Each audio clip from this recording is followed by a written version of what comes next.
Trên tôi không còn thiếu gì, người đồng có dân tươi, Ngài dẫn tôi vào nghỉ ngơi. Có Chúa dẫn tôi, nên tôi không còn thiếu gì.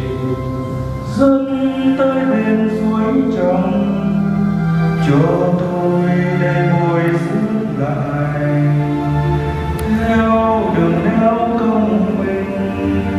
Ngài dẫn tôi vì quy danh.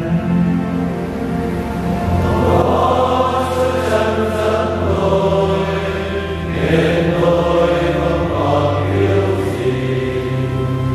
Dẫu lúc qua lúc sâu, còn đâu lo sợ khốn cùng, bởi Ngài ở bên con, cầm sẵn côn